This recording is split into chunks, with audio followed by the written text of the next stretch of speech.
정보차는 유미카의 이음입니다. 오늘은요, 저희 유미카의 VIP 고객님이자 저희 고향 오라버님을 모셨습니다. 본인 소개 좀 해주세요. 네, 안녕하세요. 네. 네, 저는 네. 북한에서 제일 높은 곳 백두산 밑에서 온 저 혁강이라고 합니다. 반갑습니다. 반갑습니다. 되게 오랜만에 보는 것 같아요. 그러니까. 저희 또 유미카에 한번 출연을 하겠다라고 해서 제가 초대를 했는데요. 그러면은 백두산 밑에서 사신 거잖아요. 그렇죠. 예. 백두산을 계속 올라가 봤겠네요. 그럼요.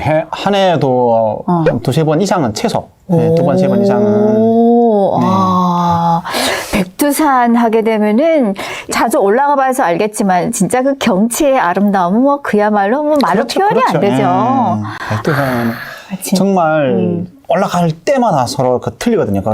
네.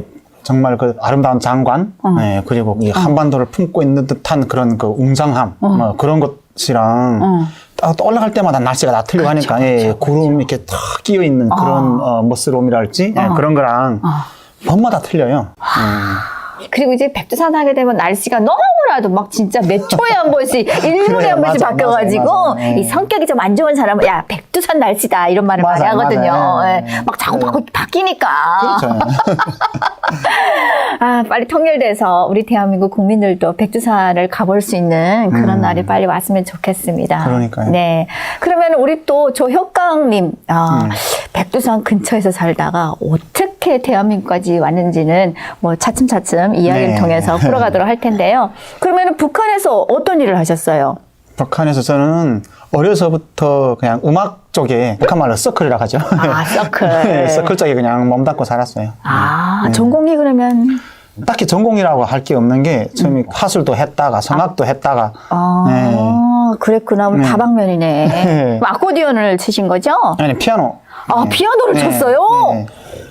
어머, 이렇게 말씀드리면 좀 예람된 얘기인지 모르겠지만, 피아노랑 정말 거리가 멀게 보이거든요. 네, 저도 한국에 와서 그쪽으로 전공을 좀 살려보려고 했었는데, 오는 도중에 그 손을 다쳐서 쓸 수가 없어서, 저는 못하겠더라고요. 그러니까요. 네. 아이고, 마음이 아프네요. 아무튼 그러면은 백두산 근처에서 그렇게 사시다가 우리 대한민국으로 오게 된 계기는 그러면 뭘까요? 북한에서부터 한국을 알고 온 건 아니거든요. 네. 원래 폐쇄적인 나라라 한국에 대해서 우리 때만 해도 그랬잖아요. 헐 벗고 굶주리는 교과서에도 나와요. 교과서에도 헐 벗고 굶주리는 남조선 어린이들 이러고 나오잖아요. 실제로 헐 벗고 굶주리는 줄 알았지. 그렇죠. 그러다가 중국을 한번 가보고 싶다. 밤이면 항상 밝아있고, 뻗쩍뻗쩍거리고, 저기 가서 한번 그 시내 쪽에 들어가서 한번 구경이라도 해보고 싶다. 들어갔다가, 어떻게 몇 개월을 있게 됐어요. 아, 그냥 구경 삼아 넘어갔는데, 거기 한 몇 개월 동안 머물러 있었네요. 몇 개월 동안 있으면서 한국에 대해서 간접적으로 접하게 된 거죠. 알게 된 거고, 그제서나 진실을 알게 된 거예요.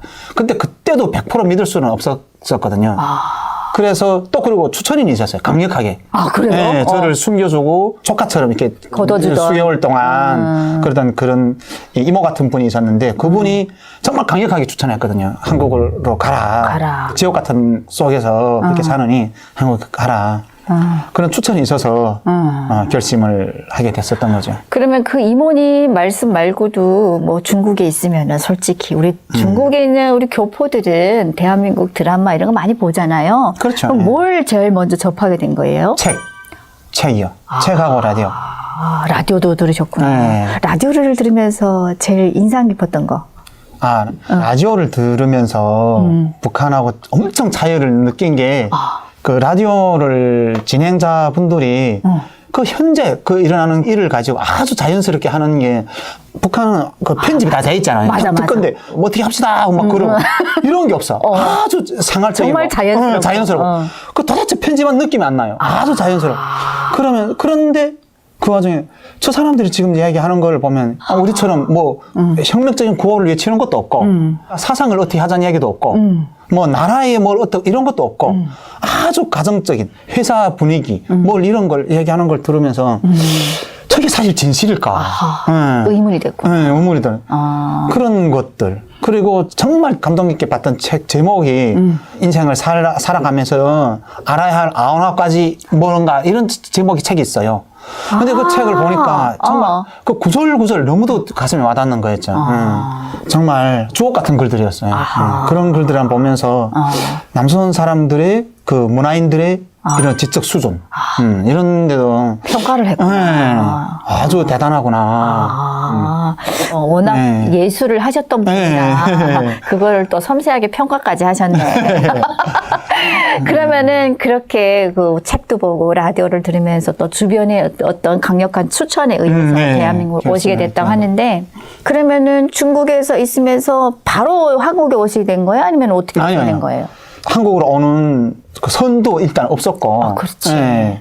그 뭐 연결해 줄 만한 사람도 없었고, 일단은 한국행을 택한다고 그 자리에서 생각을 결심을 할 수 없는 게 고향에 계시는 부모님들, 가족분들 얼굴 한번 다시 한번 뵙자 그런 생각을 했었고, 네. 그래서 다시 북한을 넘어갔었죠. 대한민국에 올 결심은 했는데 네. 처음부터 오기 위해서 넘어온 게 아니라 구경 삼아 넘어가는데 그렇죠. 예. 예, 바로 한국으로 가려니 네. 또 고향에 계시는 부모님들 생각이 나서 다시 한번 건너와서 마지막으로 그래도 얼굴은 보고 가야 되겠다라고 네, 생각하고 그렇죠. 예. 다시 고향으로 가신 거잖아요. 일단 가서 그러면은 어머님을 만났을 거 아니에요, 그죠? 그렇죠. 예. 만나고 어떤 얘기를 했어요, 엄마한테? 아빠한테는 올 때까지도 숨겼어요. 아빠는 몰랐어요. 떠나는 순간에도 몰랐고, 그랬구나. 어머니한테만 이야기를 했었고, 어머님도 거의 반승낙밖에 못 하시더라고요. 어떻게 얘기를 하셨어요? 우리가 알던 한국이 아니더라. 남조선이 아니더라. 그 나라는 내가 생각하기에는 천국 같다. 분명 천국 같다. 그리고 짧은 수개월 동안 매일 저녁 들은 라디오 간접적으로 느꼈지만은 내가 살아온 이 땅이 지옥 같다. 그리고 내가 지금 가려고 하는 곳이 천국 같다. 가보고 싶다. 네. 그런데 실제로 와보니까 그렇게 맞네요. 그럼 그 당시에 어머님한테 그렇게 얘기를 했을 때 어머님 반응은 어땠어요? 어머님은 네가 떠나면 맞이라. 내가 맞이거든요. 동생들 어찌 될지는 모르겠지만은 나나 아빠는 인생을 다 살았고 네 하나만이라도 그러면 가서 좋은 데 가서 좋은 데 가서 그러면서 다리도 잘 쓰지 못하시는 분이 한 20리길 쫓아 나오시면서 바래주셨구나. 네, 바래주시고 우시면서 그러셨거든요. 아이고.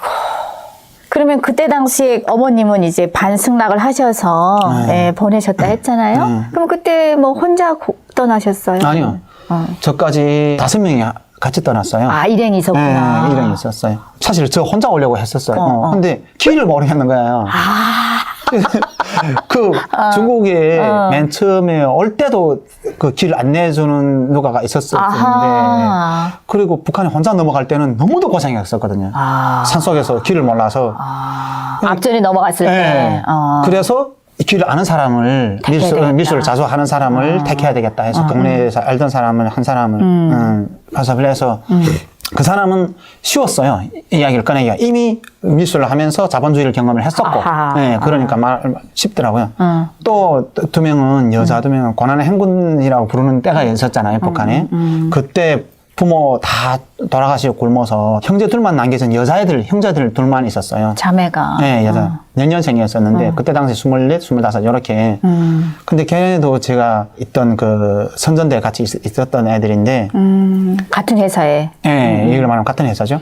네, 그런데 걔네도 그냥 두고 오기가 마음이 걸리더라고요. 왜냐면은 걔네는 너무너무 힘들게 살았어요. 그걸 늘 옆에서 지켜봤으니까. 네, 통강냉이 가루 100g을 가지고 한 며칠씩 살 정도로 두 명이서 뭐 얼건 죽을 써놓고 그걸 나눠서 며칠을 나눠서 먹고 사는 그런 모습을 제가 봤으니까 마음이 걸려서 걔를 두고 못 오겠더라고요. 그리고 또 한 명은 또 누가 또 한 있었어요? 명은 걔도 역시 우리 집에서 먹고 살다시피 한 19살짜리 애가 있어요. 얘도 역시 부모가 없어요. 다 정말 가슴 아픈 사연이 있는. 그러면은 총 그렇게 해서 일행이 5명이 된 네, 거잖아요. 5명이 됐었죠. 그럼 5명이 같이 중국을 네, 넘은 중국을 거예요? 네, 무사히 넘으셨어요? 12월 31일 날이었어요. 그래서 젖먹던 힘까지 해서 뛰어라. 뛰어라. 뛰어라. 해서 그래서 그날 밤 그런 죽게 내길 때 깨야지. 근데 뒤에서 뭐 짱 하는 소리가 나요. 짱! 막 울부짖는 소리가 나, 이 여자. 근데 나는 그 정신이 없어. 그냥 그러거나 말거나. 그러고 왔는데 지금 한복판에 있어. 저 여자의 언니가. 그 얼음이 깨지면서 가운데 저 부분이 깨지면서 빠졌구나. 동생이 빠졌어요. 그냥 막 뛰어갔어요. 못 나온 거야, 끝내. 어떡해. 얘는 안 간다고. 그래서 막 발동 치는데 시간은 가고 순찰 때가 당장 어느 시간이 다가오고. 그렇죠. 그러니까 그러면은 제가 말을 하는 게 그 순간에 떠올라서 그럼 눈앞에서 일단은 그 그렇죠. 일행 중에 한 명이 물에 빠져서 세상을 떠난 거고 그러면은 언니는 어떻게 됐어요? 강제로 안고 왔거든요. 그 사람이 완전 안 오겠다라는 강압적으로, 거. 예, 강압적으로 안고 오고 정신이 없었죠. 그 일단 무사히 넘어왔지만은 넘어와서 걔를 안고 그 달래는 시간조차도 마음대로 올 수도 없어. 없지. 왜냐면은 현방대가 오니까. 예, 아니 그리고 그것도 문제지만은 그 차를 약속을 해놨거든요. 몇 시에 오라고 저 중국 쪽 사람하고. 약속 지점까지 가야 약속 되니까. 네, 약속 시간 틀려지면 그 사람들이 갈 수도 있으니까 안 오는가 하고 그리고 또 깊은 밤이고 하니까 그 끌려가면서 막 울면서 통곡하던 그 모습이 지금도 막 그 가슴에 걸려서 정말 마음이 아프죠. 그러면은 그렇게 이제 일행 중에 한 명은 세상을 먼저 떠났고 나머지 인원만 이제 그 약속 지점까지 갔었어요. 갔던 거예요. 그리고 일단은 차에 일단 앉았어요.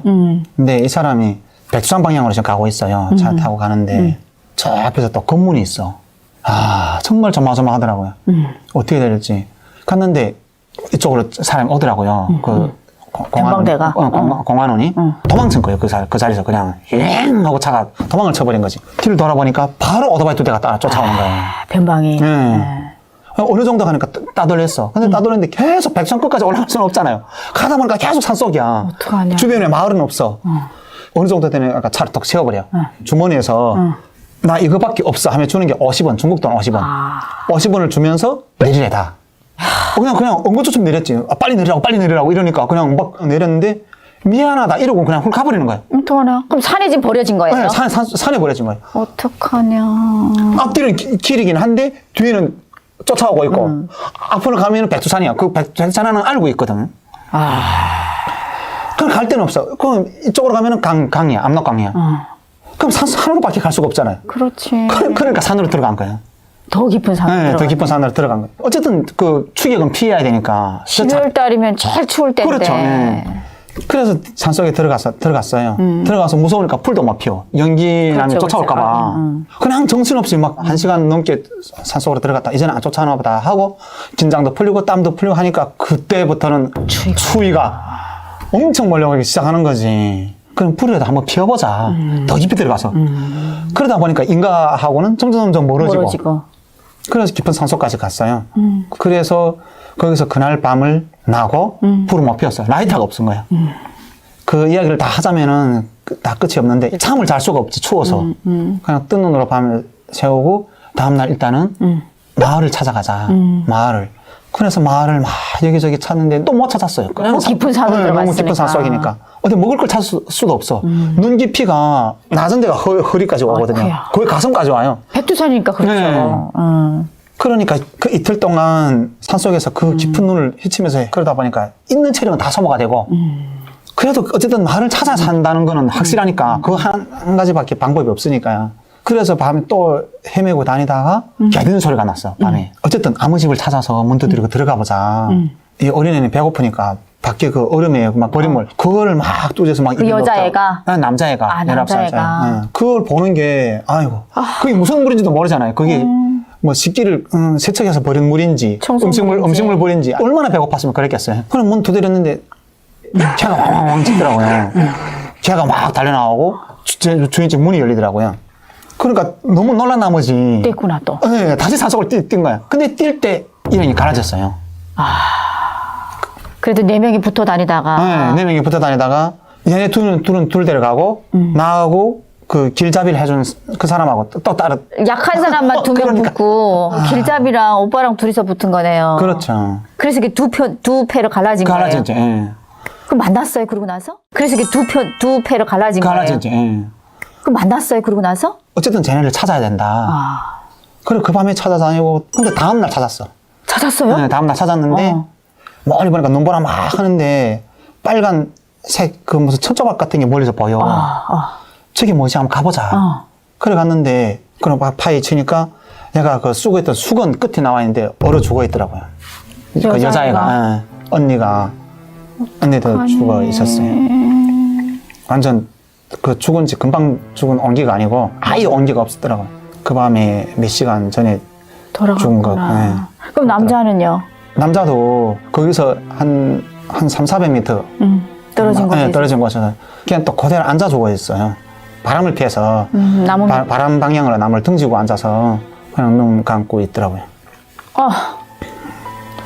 그런데 걔네를 지금도 가슴이 아픈 거는 여름이 아니라서 겨울이니까 걔네를 묻어 주지 못하고 그냥 눈으로만 덮어놓고 온 게 진짜 마음이 걸리죠.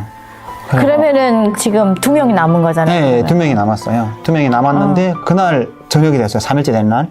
너무 추운 거예요. 체력은 다 소진됐고 또 한 번 그렇게 쫓겨서 뛰었고 정말 이제는 그냥 눈만 먹고 살았는데 그나마 그 눈이라도 먹고 있었으니까 수분 보충이라 됐으니까 그나마 목숨을 지금 유지하고 있었었는데 그 3일째 된 날 또 더욱이나 더 추웠어요. 그때 보통 백두산에 1월 초면은 영하 몇 도까지 내려가죠? 많이 내려가는 날에는 35도 정도를 내려가거든요. 영하 35도. 그러면 영하 한 35도 추위에 지금 바깥에서 지금 계속 돌아다니는 거죠. 밤이면 더 추울 거잖아, 새벽이면은. 밥도 못 먹고. 날 밝기 전에 제일 추운데 해 뜨기 전에 새벽 3시, 4시 이때는 어떡하냐.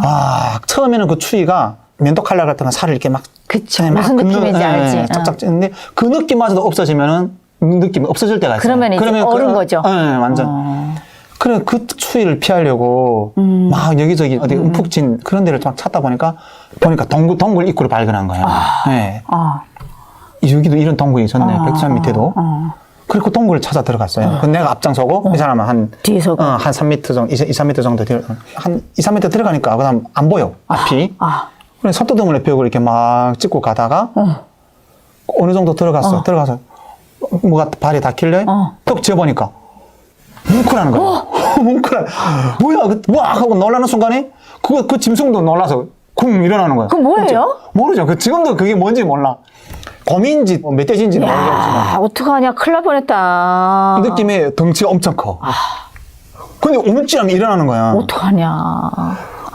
돌아서서 죽기를 뛰었죠. 그런데 내 뒤를 따라오던 그 일행도 내가 왜 뛰는지도 모르고 내가 죽기를 뛰니까 그냥 같이 뒤를 쫓아 뛰는 거지. 내려다 보니까 쫓아오더라고요.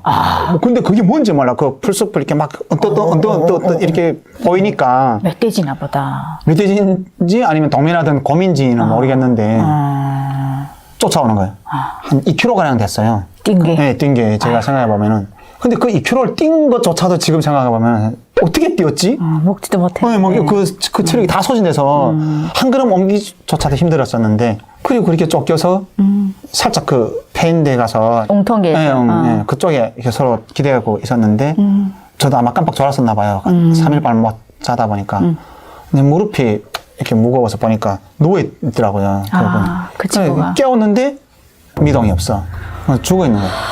근데 그때 당시에는 나도 죽기 직전이야. 나도 손발이 안 움직여. 이 사람을 어떻게 치워야 되는데 움직여지지 않아. 그러니까 손을 못 움직이고 발도 못 움직이고 무릎으로 이 사람을 그냥 밀어서 무릎으로 팔꿈치를 밀어서 눈으로 대충 묻어드리고 그리고 나도 그 옆에 누웠어요. 그냥 허무하게 움직일 힘도 없으니까 이렇게 그냥 죽는구나. 정말 개죽음이라고 하더니 그냥 지옥 같은 나라서라도 그래도 살았을 걸 부모님 다시 못 뵙고 이렇게 막 별 생각 다 드는 거죠. 그 순간 그냥 죽는구나. 그 한강에 막 빠져서 그러고 있는 중에 이제는 마지막이다 그냥 그런 생각을 하고 있었죠. 그때 그 느낌은 몰라 말로도 표현이 안 되죠. 그리는 와중에 말소리 같은 게 들려. 한각인 줄 알았어요, 저는. 완전 한각이. 누굴까? 내 몸이 움직이는 듯한 느낌?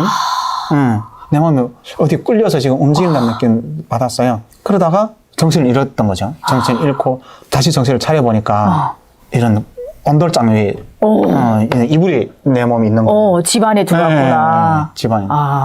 누구예요, 그러면 그분이? 그 산토끼 같은 짐승을 잡아서 취미 삼아 그런 거, 그런 그런 옥로 같은, 예, 그런 옥로 같은 걸 돌아보려고 보다가 저를 발견하신 거죠. 뭐 하나 짐승이 걸리지 않았나 네. 보려고 하다가 네, 사람을 그런데, 발견한 네, 거네. 그래서 34일인가를 그 집에 있었거든요. 아, 영양 보충을 네, 해서 네. 있었구나. 그러면은 그렇게 있다가 그렇게 있다가 그냥 그 집에서 몇 개월 있을 수도 있었어요. 제가 내가 몸이 완전히 돌아설 때까지는 있을 수 있는데, 로반이라고 하죠. 그걸 말하면은 그 산 주인이 노인 부부들이 먹고 살 뭐 이런 부식물이라든지 뭐 공구랑 이런 거 가지고 올라온다고 전화가 온 거예요. 연락이. 그러면은 그 집에 있을 수 없다. 어떻게 하겠냐. 그러더라고요. 그래서 나도 해를 끼치고 싶지 않다. 가는 길만 알려달라. 그러니까 큰 길을 알려주시더라고요. 이 길 따라 그냥 헌눈 팔지 말고 쭉 가면은 이도백화라는 마을이 나온다. 아하. 큰 시내가 나온다. 이도백화. 네. 그게 백두산 올라가는 그 초입 마을이에요. 마지막 마을. 마지막 네, 마을. 맞아요. 이도백화라는 마지막 마을이거든요. 그쪽을 가라. 그러시더라고요. 그러면은 그 노부부가 도움을 네, 주셔서 생명이 운이는 거죠. 운이죠. 네. 그렇게 해가지고 이제 또 나왔는데, 그럼 무작정 지금 나오신 거잖아요. 어디를 가려고 나오셨어요? 그 어디라는 목적이 없죠. 그냥 또 목적이 없죠. 예. 내 최종 목적지는 그 34일간 있으면서도 제가 생각했는데, 돌아가신 사람들 죽음을 헛되이 하지 않기 위해서라도 무조건 한국을 가야 된다, 내가. 그렇지. 예. 그런데 손을 모르니까. 그러면 지금 어디까지 가신 거예요? 그렇게 해가지고. 그래서 이도백화까지 걸어왔는데 나는 가까울 줄 알았는데 3일을 걸었어요. 어머. 여기 따라 쭉 가면 된다는 그 길이 3일이었어요. 3일이었어. 근데 왜서 더군다나 왜서 그렇게 걸렸냐면은 큰 길이다 보니까 자동차들이 왔다 갔다 했을 거잖아요. 그 차들을 피해서 들어갔다가 또 나오고. 나왔다가 또 그렇게 하면서 가다 보니까 먹을 거리 있었어요? 네, 있었어요. 그 집에서 잘해줬구나. 준비해줬구나. 주셨거든요. 그럼 이제 이도백화까지 도착하신 거잖아요. 3일 만에. 네. 그럼 거기서 또 어떤 일을 하셨어요? 뭐 하셨어요? 이도백화에 와서 그 아는 사람이 없으니까 첫날 저녁에 밤 늦게 도착해서 그 수목원, 이 한국을 말하는 수목원 같은데 네, 거기서 나무 밑에서 그 비닐 방막을 뒤집어 쓰고 자고 밖에서 이제는 밖에서 자는 데는 습관이 돼서 이렇게 그쯤만 준 거는 아마 아무것도 아니죠. 그치, 추위만 없었으면. 뭐 하룻밤쯤이야 뭐. 그쵸. 껌이죠. 그렇게 그걸 쓰고 자고 다음날 아침이 돼서 여기저기 돌아다녀. 근데 사람들이 이상하게 봐. 옷차림 좀 신기하고 이러니까 어떻게 발걸음이 가다 보니까 시장 쪽으로 갔어요. 이도백화 시장 쪽으로. 지나가는 할머니 한 분이 딱 봐도 조선족 같아. 그래, 한번 말 걸어봐야 되겠다 하고 할머니 안녕하세요 했더니 탁 돌아보는 거야. 조선족 분이 맞으시구나. 그 자꾸 부탁드렸어요. 내가 북한에서 왔다. 북조선에서 왔는데 정말 좀 도와달라. 내가 지금 이게 아는 사람 한 명도 없다. 좀 도와주세요. 어디를 전화하시더라고요. 쫓아오래. 그래 간 게 한국 목사가 운영하는 교회를 갔어요. 오, 그쪽에 그런 마을이 있었어요, 또? 그런 데가 있었어요? 교회가 있더라고요. 이도백화에 교회가 있어요. 한국 그 목사님이. 근데 그분은 나는 만날 수가 없고, 교회 그 회계를 담당하는 사람이 조선족이요.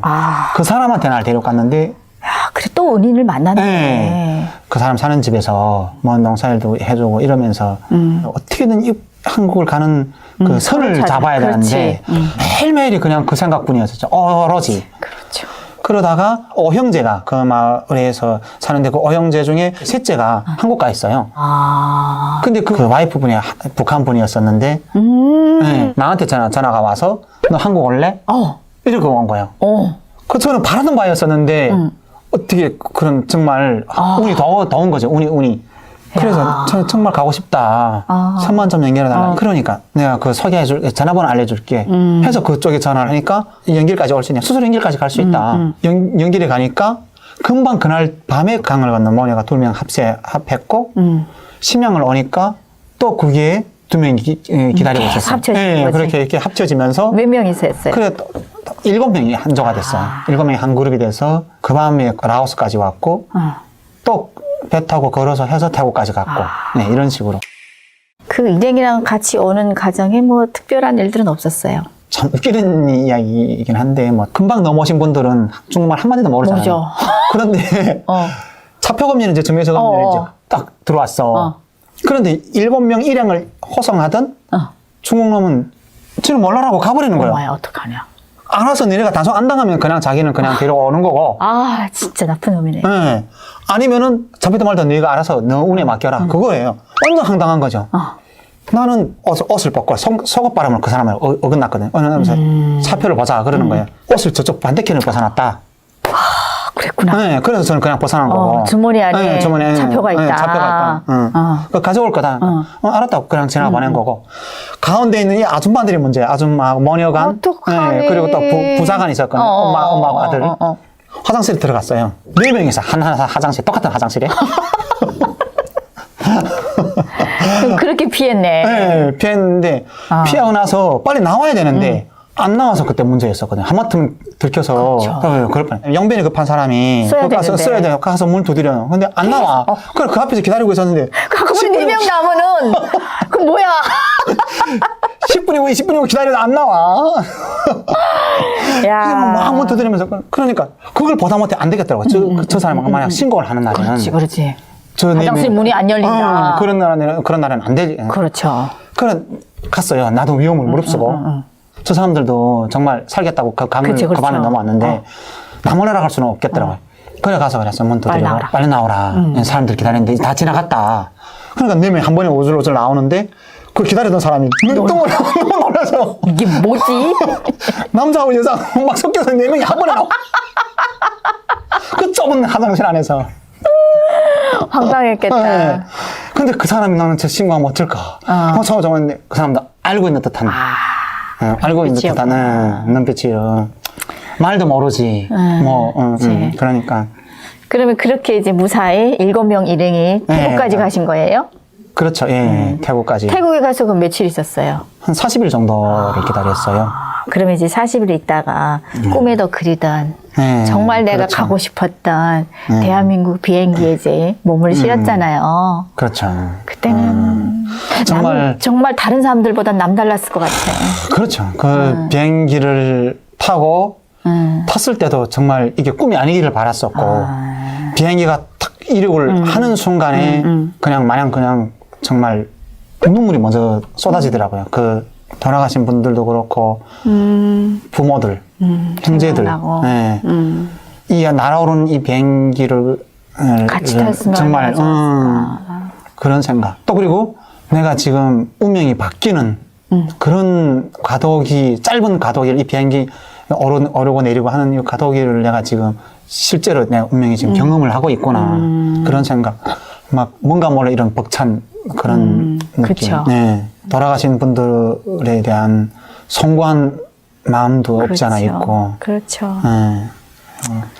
정말 그들 대신 더 정말 그들 목까지 합쳐서 더 열심히 살아야 되겠다. 이런. 정말 많은 만감의 생각들이 교차가 되는 또 그런 순간이었겠어요. 그럼요. 네. 그럼 그렇게 비행기를 타시고 인천공항에 딱 내렸을 때는 소감이 어땠어요? 기억은 나세요? 네, 아니, 좀 덤덤해. 그냥 막 줄을 서서 막 내리고, 내리니까 바로 또 버스가 대기를 하고 있고. 사실 인천공항에 내릴 때 어떤 소감보다도 그 버스를 타고 인천대교를 넘을 때, 참, 그때는, 이게 정말 천국이로구나. 네, 정말 천국형 버스를 타고 있구나. 그 비행기에서 내려서 그 버스를 그 이 화스러운 그 좌석이랄지 그 인천대교 넘으면서 저 아득히 뻗어 있는 그 수평선 잔잔한 그런 들도 그렇고 바다 위에 이렇게 네, 정말 그리고 아름다운 다리. 네, 다리 이런 거랑 보면서 여기가 과연 말로만 듣던 천국이로구나.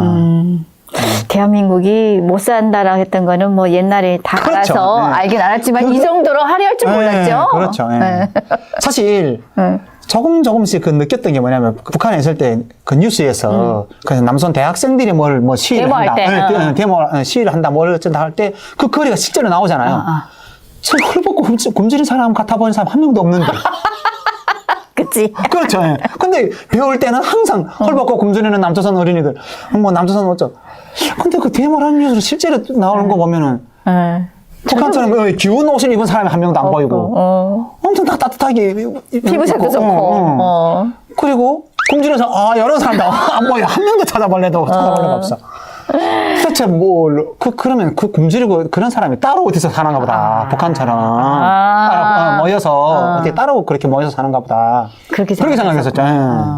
그럼 또 다시 돌아와서 아무튼 그 대교 위에 이제 버스에 몸을 싣고 쫙 달리잖아요. 그렇게 달려가지고 국정원에 들어갔을 거 아니에요? 그럼요. 국정원에 딱 들어갔을 때 느껴지는 소감, 처음에.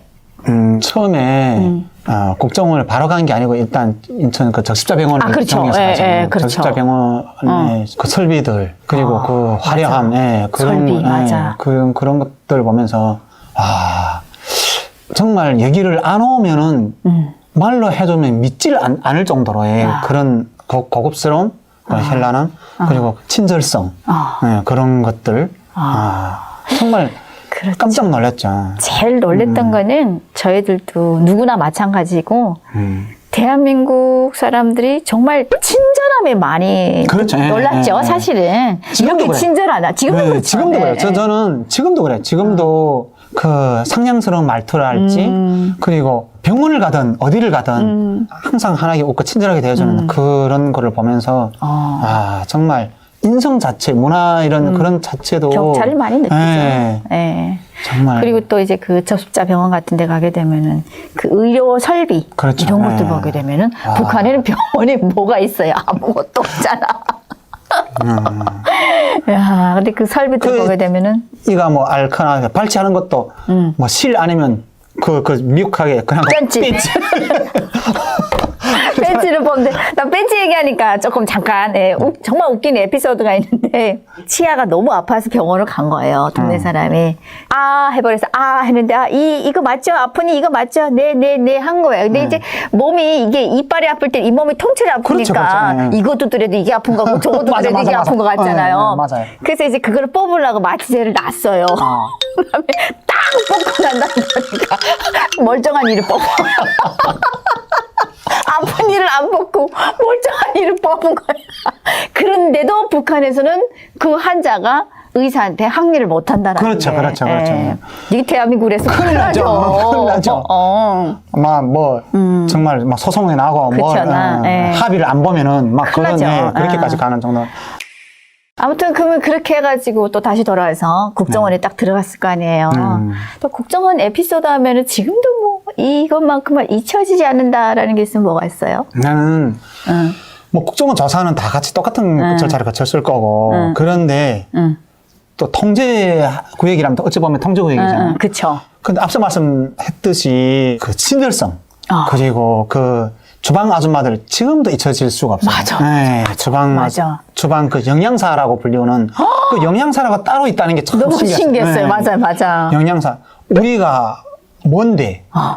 그냥 먹고 살겠다고 온 사람들 뿐인데 영양사가 있어주는구나. 그래서 저는 너무도 감동스러운 거였어요. 그렇죠. 그리고 어느 한 끼도 똑같은 반찬이 아니고 끼마다 서로 입맛에 맞게 4-5가지 이상 항상 그 이상 반찬을 마음대로 먹을 수 있게 그렇게 해주는 정말 그게 너무도 고마웠고 그분들한테 영양사 하면 북한에서는 김씨들한테만 있을 법했지 일반 사람들은 상상도 못했는데 우리를 위해서 영양사까지 아마 그 도지사 같은 도당 책임자들도 영양사가 따로 있나 모르겠는데 없어요. 그러니까요. 아무튼 그때 정말 많이 충격적이었기도 했고 그러면은 그때 국정원에서 먹어본 음식 중에 이거만은 정말 지금도 잊혀지지 않아 하는 게 있으면 뭐가 있어요? 그분들이 직접 손으로 만들어주신 돈가스. 맞아. 나도 그 정말 맛있었어. 정말 그 돈가스는 그 돈가스에 그 튀김가루 입힌 게. 아니 마요네즈 그래서 그 맛은 난생 처음 먹어본 맛이야. 그렇지. 그 마요네즈는 이름도 몰랐고 돈가스는 이름도 몰랐잖아요. 고기에다가 밀가루를 입힌다라는 것도 튀김가루 입힌다라는 것도 신기했어요. 그렇죠. 그런데 그걸 먹어보니까 정말 이거는 뭐 과자 맛도 아니고 고기 맛도 아니고 고기 맛도 아니고 이 맛도 저 맛도 아닌 그 튀긴 그런 담백한 맛도 막 오래서 입안에 들어오니까 표현을 하라고 하면 그 맛을 한마디로 표현할 수가 없을 정도로 정말 맛있었어요. 그런데 지금은 조금 배불러서 그런가 시중에서 그 맛을 다시 못 느끼겠어요. 그 영양사분들이 만들어주셨던 그 돈가스 맛. 그 맛을 사람은 누구나 다 첫 만남 처음으로 먹어본 음식, 이 처음이, 그래서 사랑도 첫사랑이 못 잊는다잖아요. 그렇죠, 그렇죠. 이 처음이 굉장히 중요한 거예요. 맞아요. 네. 그러면 그렇게 국정원에서 생활을 하시면서 뭐 또 다른 경험은 있었어요? 아니, 그리고 국정원이 됐든 하나원이 됐든 계절이 바뀌면서 내주는 옷들, 신발들. 저는 지금 국정원에서 신던 신발을 지금도 구두를 신고 다녀요. 영어반. 진짜? 네. 그러면서 자랑을 해요. 구두를 하나원에서. 꺼내서 내려서 신을 때마다 9년 전에 내가 국정원에서 다닌 신발이다. 정말 그러니까 그게 브랜드예요. 판다라는 브랜드인데 지금도 그 구두를 신고 다녀요. 지금도 신을 정도면은 얼마나 그 제품이 질이랑 얼마나 좋겠어요. 좋은 거죠. 그러니까 여기 신발을 신어보게 되면 실증이 나서 안 신는 거지. 북한에서는 다 신발들이 막 깨지고 빵꾸나고 깨지고 이래가지고 못 신는데 그래. 정말 깨진 적은 한 번도 없었던 것 같아. 네. 그리고 그게 내가 이 나라에 와서 선물을 받은 내 발의 날개라고 생각해요. 어찌 보면은 대한민국에서의. 그래서 더 소중하고요. 아껴서 신어요. 진짜로. 의미 있는 신발이다. 네, 의미 있는 신발이니까. 딱 한 가지가 깜짝 놀란 게 뷔페라는 데를 갔을 때. 서울에 뷔페라는 데. 그때 이름 있는 뷔페라고 하시더라고요. 그때 가면서 버스로. 그 뷔페를 갔을 때 뷔페가 뭔지 그냥 듣기는 했는데 그때 처음을 접했잖아요. 감흥이 안 오죠. 감이 안 오죠. 기가 안 봤었던 거라. 근데 정작 가보니까 그 빙글빙글빙글 그 돌아가는 그 음식 그 코너들 그리고 막 바가 다 서로 틀리잖아. 뭐 샐러드바 뭘 미처 어디서 뭘 파야 될지 모를 정도로 이런 환상을 내가 북한에 있을 때 도대체 이게 내가 지금 임금님이 된 그런 기분. 정말 임금이 따로 없구나 세상에. 내 마음대로 골라서 내 양껏 가서 그걸 담아서 먹을 수 있다는 게 지키는 사람도 없고. 네. 너무도 그게 울컥울컥하면서. 그쵸. 네, 못 그랬어요. 잊죠. 그러면 그렇게 또 하나원을 졸업하셔서 또 사회생활을 하시면서 제일 먼저 접해본 일은 뭐예요? 사회생활 그냥 북한에 있을 때 사실 운전을 많이 하고 싶었어요. 지금도 그냥 운전이 많이 취미고 하도 그 차를 많이 그 해보고 싶어서 대리기사도 해봤었고요.